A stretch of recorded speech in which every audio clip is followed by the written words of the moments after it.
Bonjour, et bien aujourd'hui nous nous retrouvons pour l'installation d'un climatiseur réversible Ayrton. Alors tout d'abord un petit pouce bleu, ça me fait plaisir, ça vous coûte rien. Et puis abonnez-vous si vous voulez voir la suite de mes péripéties.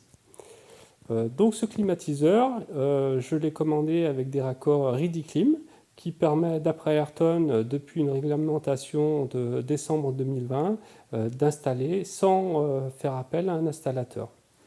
Donc c'est des raccords, comme on va le voir, qui sont très bien conçus et je vois difficilement comment on peut faire une fuite de gaz accidentelle.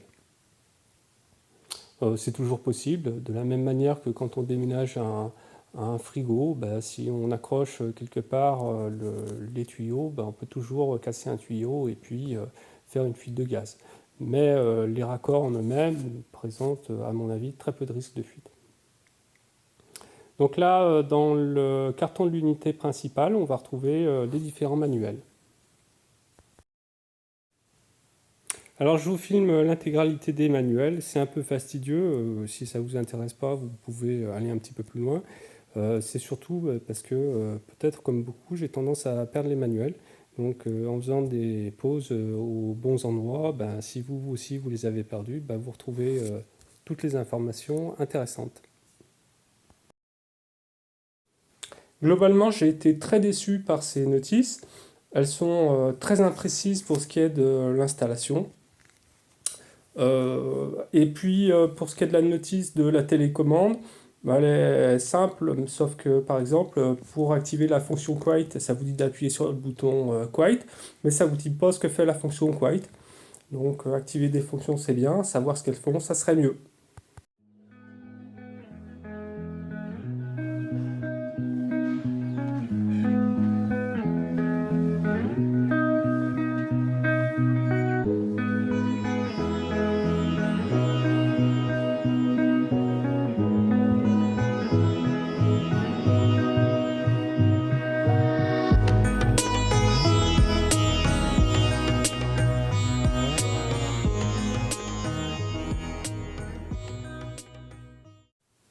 Alors là, je constate qu'il y a un petit défaut sur ce climatiseur. Bon, rien de très grave, mais il y a des petites ailettes en aluminium qui sont arrivées tordues. Et donc, vu que j'ai tout filmé, je regarde et je vois bien que c'est pas moi qui les ai tordues parce que j'ai bien mis la main dans la bonne position. Vous voyez, sur le côté, vous avez deux endroits pour prendre les mains pour pouvoir porter le climatiseur.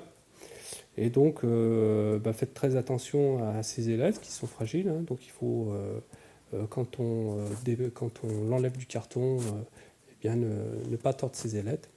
Bon, pour ce qui me concerne, je pense que c'était déjà légèrement tendu, pas très grave. Donc là, on voit des silent blocks, on voit un petit raccord pour les fuites de condensat. Donc c'est normal, hein, un climatiseur, ça condense et on va avoir de l'eau qui va s'écouler aussi bien sur la partie extérieure que sur la partie intérieure. Donc j'ai acheté aussi des supports en option, donc c'est des supports pour pose sur le sol. Donc le climatiseur, la partie extérieure, vous pouvez soit faire comme moi je l'ai fait, c'est-à-dire le poser sur le sol. Au préalable, j'avais fait une petite dalle pour que ce soit bien propre, ou vous pouvez le poser en vissant des fixations sur un mur. Donc en fixant des gros écarts sur un mur, ça peut être aussi fixé directement sur un mur. Ça va dépendre de l'endroit où vous êtes, sachant qu'il est préférable dans tous les cas de minimiser les longueurs de raccord, parce que des raccords longs, déjà ça va poser des problèmes au niveau des compresseurs, et puis c'est toujours une source de perte d'énergie. Il est vrai, avec le climatiseur, il y avait une bande plastique, un gros rouleau de bande plastique. Je ne sais absolument pas à quoi ça sert. Je n'ai pas lu dans la notice de référence à cette bande plastique. Si vous savez à quoi ça sert, laissez-moi un commentaire. De la même manière, si vous savez s'il faut ou pas mettre les silent blocks quand on a les supports au sol, laissez-moi un commentaire, ça me sera très utile. Merci. Donc je ne savais pas trop comment ces supports devaient être fixés, et puis j'ai pas trop envie que mon climatiseur se promène un petit peu comme bon lui semble. Donc j'ai fait un petit peu de mortier, Et puis j'ai posé les supports directement sur le mortier frais.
J'ai posé le climatiseur directement sur les supports sans attendre que le mortier sèche.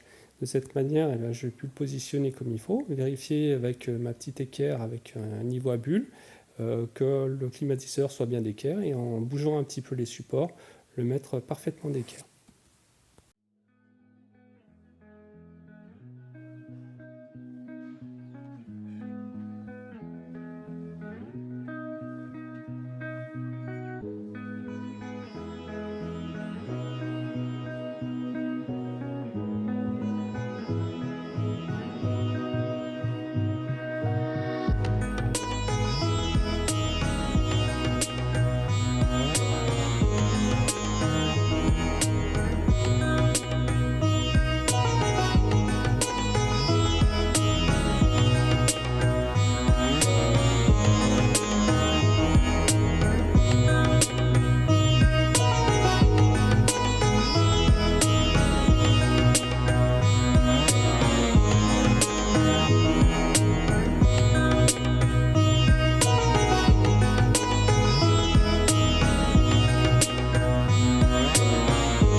Donc en attendant que le mortier sèche et durcisse un petit peu, eh bien, je me suis occupé de l'unité intérieure.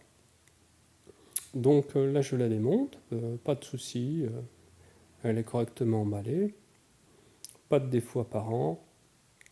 Donc il n'y a pas, là ça c'est un petit tuyau pour les condensants. Donc il n'y a pas de notice à l'intérieur, puisque les notices sont tous sur l'unité extérieure. Un deuxième tuyau pour les condensats. Donc on va voir, il y a la télécommande. Avec la télécommande, les 2 piles sont livrées avec.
J'ai dévissé la grille de support, donc c'est une plaque métallique qui est à l'arrière de l'unité intérieure.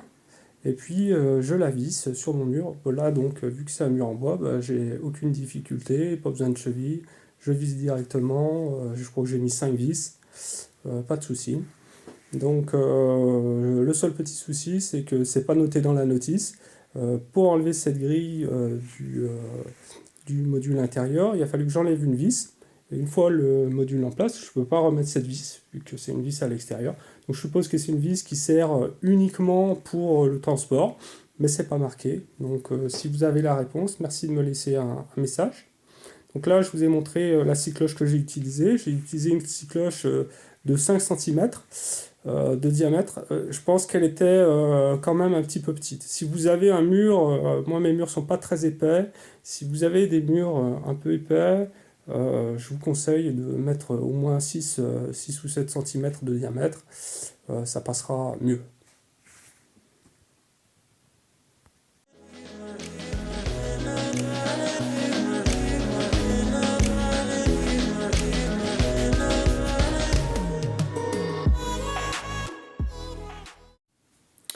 Là, donc, on est à droite du support. Je vous montre l'endroit où j'ai décidé de faire mon trou. J'ai choisi cet endroit parce que j'aurais pu le mettre un petit peu n'importe où, mais ça me permettait de pas trop tordre les tuyaux de l'unité intérieure et de faire tous les raccords à l'extérieur.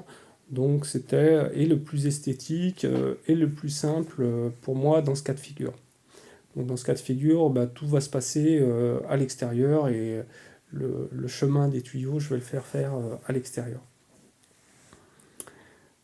Donc le trou, je ne l'ai pas percé horizontalement, je l'ai percé le haut à l'intérieur et qui descend vers l'extérieur. De cette manière, les condensats, ils ne vont pas rester stagnés au niveau du mur, mais ils vont pouvoir descendre tranquillement dans leurs tuyaux.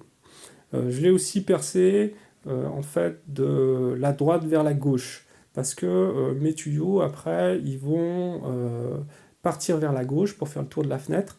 Et donc, en les tordant de cette manière-là, ça permet d'avoir un rayon de courbure en sortie qui était plus faible. Donc, c'est une chose auquel il faut faire très attention, notamment au niveau des raccords. Et ben, il faut absolument pas faire de pliage du tube de cuivre.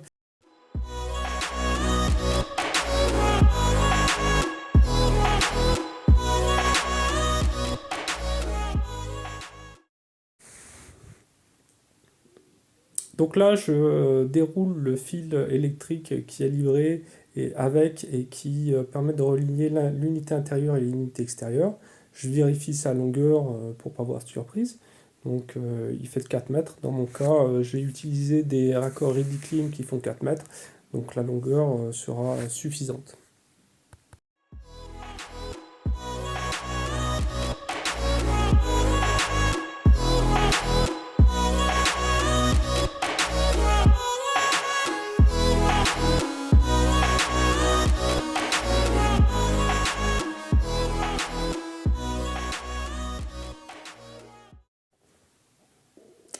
Le tuyau des condensats, je le fais passer dans le trou. Et je vais prendre l'unité intérieure et je vais la mettre en position.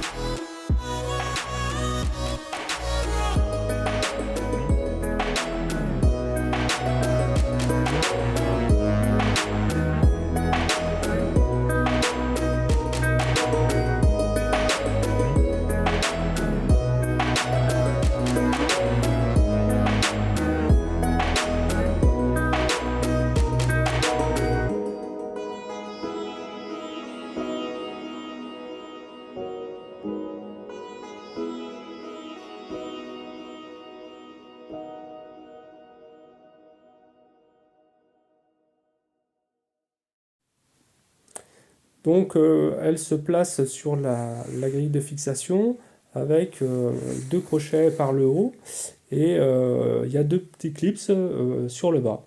Donc attention, parce qu'une fois que c'est clipsé, j'ai pas bien compris comment on pouvait la déclipser et l'enlever. Donc j'ai besoin de la redéplacer un tout petit peu, enfin de la faire bouger pour faire passer le fil électrique. J'ai tiré un peu, c'est venu, mais je sais pas trop comment ça fonctionne. Enfin une fois en place, elle bouge plus.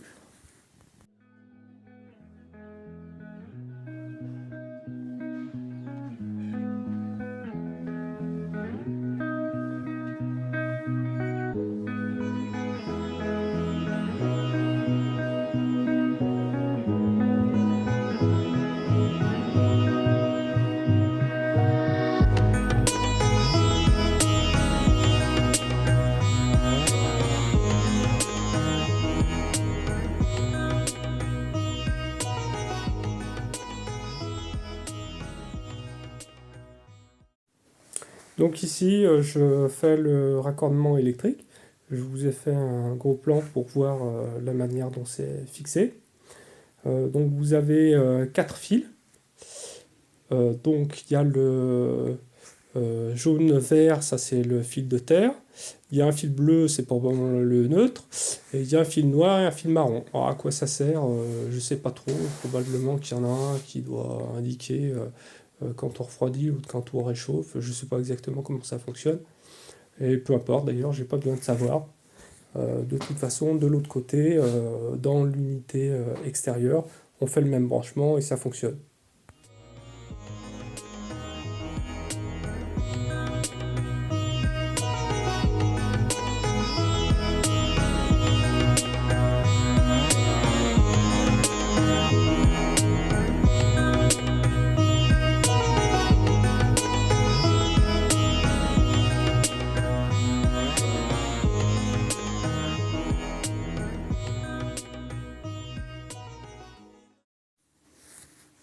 Donc là, je visse le premier raccord. Donc on voit sur le raccord qui est par terre sous mon genou qu'il est déjà pas mal coudé. Je pense qu'il ne faut pas aller plus loin et je l'ai reçu tel quel. Comme on le voit, pour fixer ces raccords, il faut enlever la petite plaque en plastique qui est tenue par une seule vis et donc qui cache notamment les raccords électriques.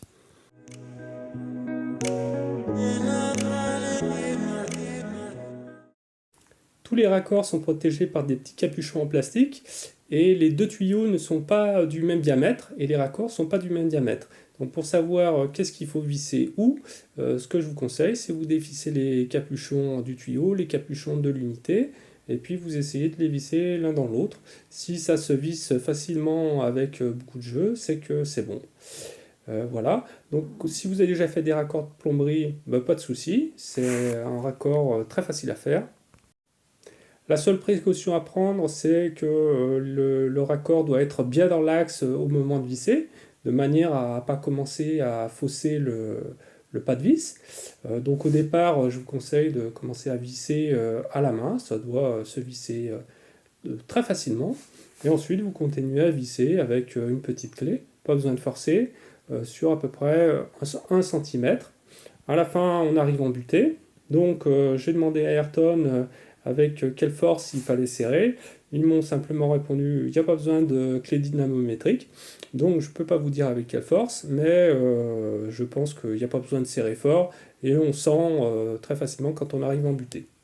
Les raccords semblent bien conçus et assez solides, donc ça m'étonnerait qu'on puisse vraiment foirer cette partie-là, soit en serrant trop, soit en serrant pas assez. Vu la construction, je vois pas de difficulté. Je vois pas non plus comment ça pourrait se dévisser, vu que c'est vissé quand même sur une bonne longueur. Donc, de toute façon, c'est marqué dans la notice. Il faut pas de pas de frein filaire, rien du tout. On visse simplement. Voilà, tout se passe très bien.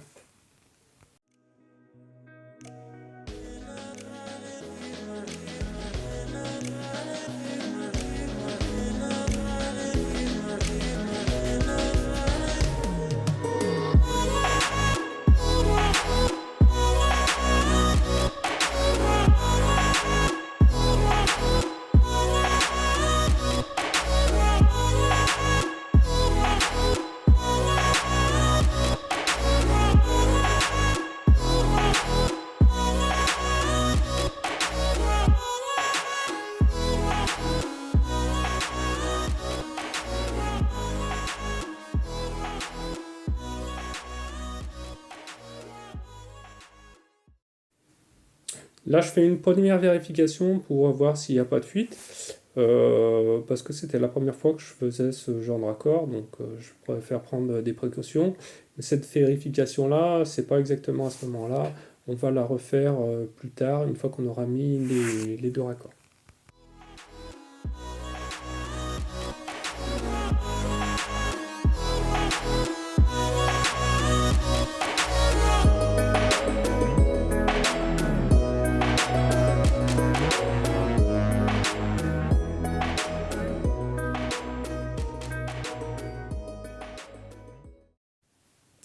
Là, je vous montre ma petite clé à molette, juste pour vous dire que pour le deuxième et plus gros raccord, eh ben, elle n'est pas assez grande, donc il faut prendre une clé à molette suffisamment grande pour pouvoir faire le deuxième raccord.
Donc là arrive l'épreuve de vérité, on va voir si ça fuit ou si ça fuit pas.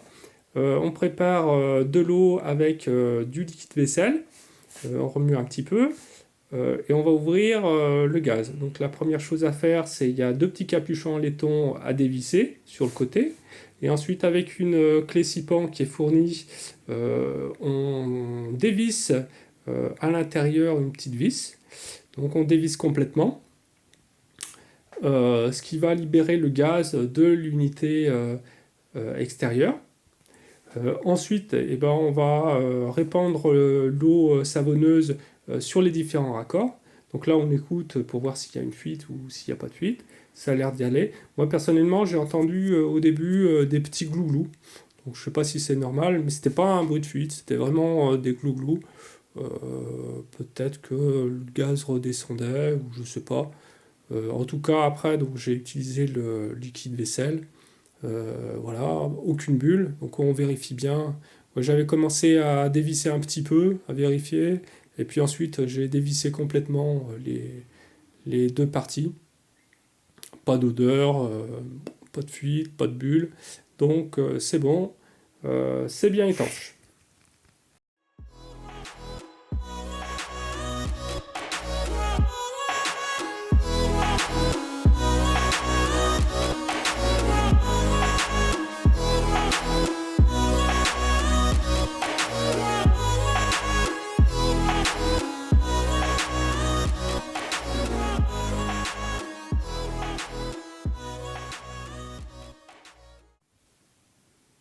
Ensuite, on remet en place les deux petits capuchons qu'on visse sans forcer. C'est juste pour protéger la tête des robinets de gaz.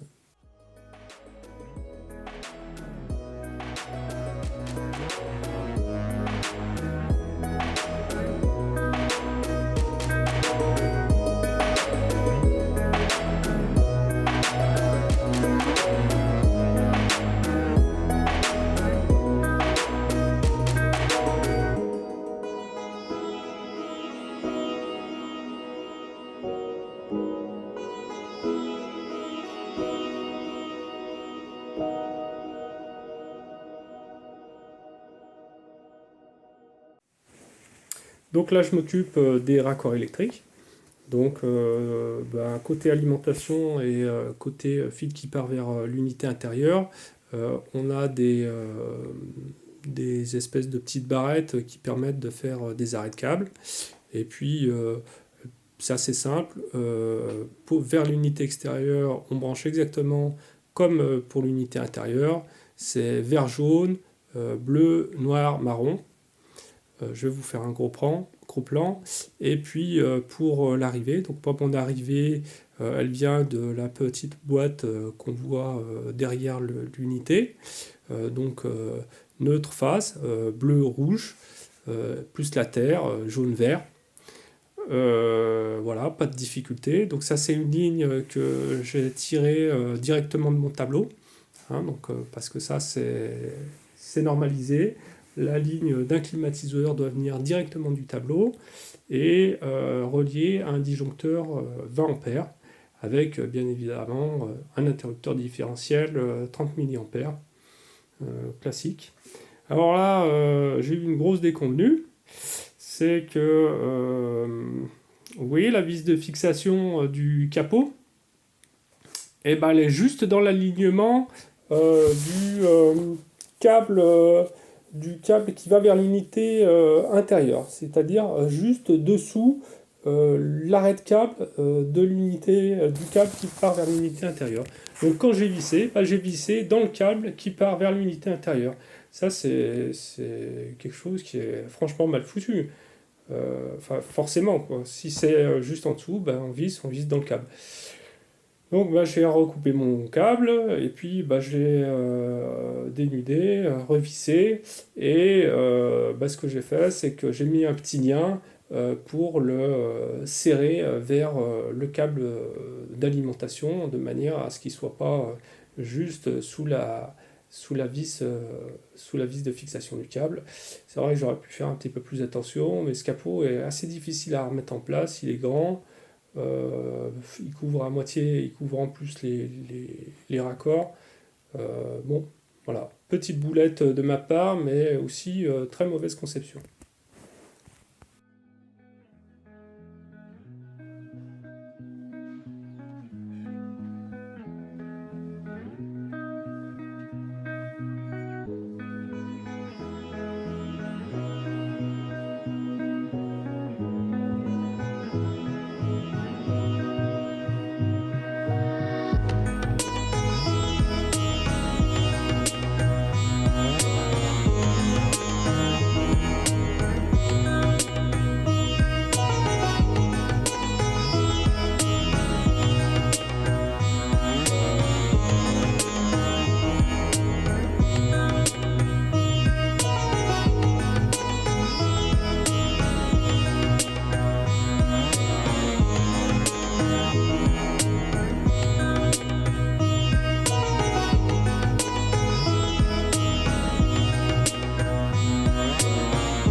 Donc à partir de là, le climatiseur est fonctionnel. On n'a plus qu'à enclencher le disjoncteur 20 ampères et normalement tout fonctionne. Il n'y a plus qu'à se reporter à la notice de la télécommande où tout est expliqué pour l'utilisation standard. Bon, évidemment, on ne va pas laisser les câbles apparents comme ça. déjà on pourrait s'y accrocher, les tordre, c'est pas une bonne idée.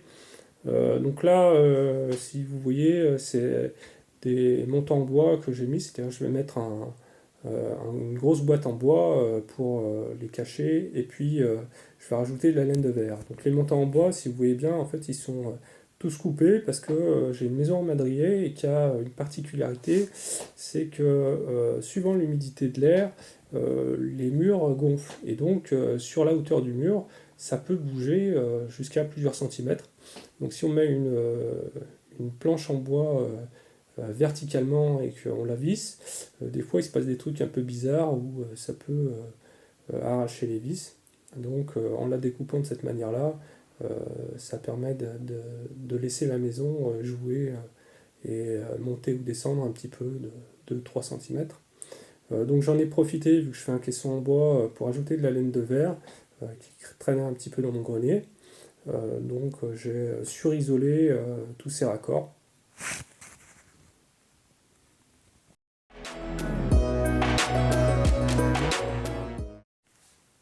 Là, on voit en bas à droite le tuyau des condensats de l'unité intérieure qui dépasse.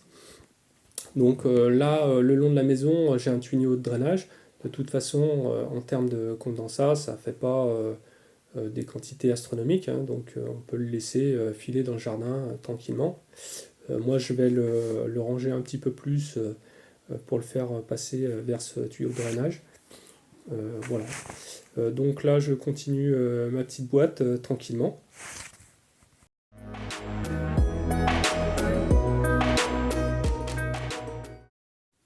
Évidemment, les raccords Idiclim, bon, on ne peut pas les recouper à longueur. C'est pour ça qu'on voit que j'ai fait une boucle de manière à ranger un petit peu proprement ces tuyaux.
Ici, on voit que j'ai rajouté des manchons au niveau des raccords parce qu'il y a au niveau des raccords un risque de givrage.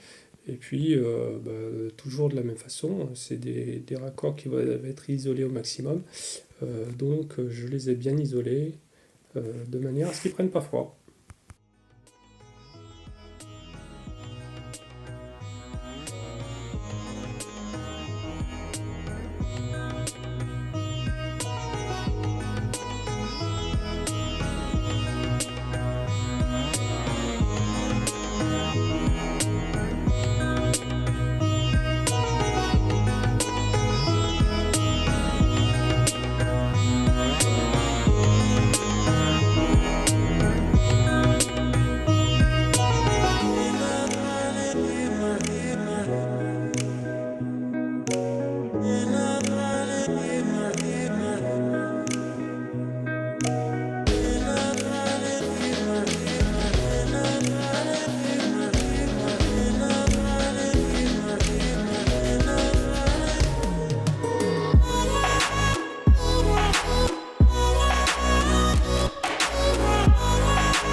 On voit que la nuit tombe.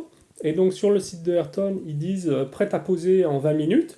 J'ai beau me gratter la tête, je ne vois pas comment on peut faire toute l'installation en 20 minutes. S'il s'agit uniquement des raccords, il n'y a même pas besoin de 20 minutes, en 5 c'est fait. Euh, voilà, moi je vous conseille de compter plutôt une grosse demi-journée, parce que si vous commencez à faire cette installation pour la première fois et que vous regardez votre montre, ça peut rapidement devenir un cauchemar. Il faut prendre son temps, faire les choses de manière posée, et tout se passe bien. Si on est un bon bricoleur, hein, parce que il s'agit quand même de percer un mur, de faire un peu de maçonnerie, de faire de l'électricité. Enfin, il y a quand même pas mal de petites choses à faire, mais rien d'insurmontable. Voilà, je vous souhaite une bonne journée et à bientôt.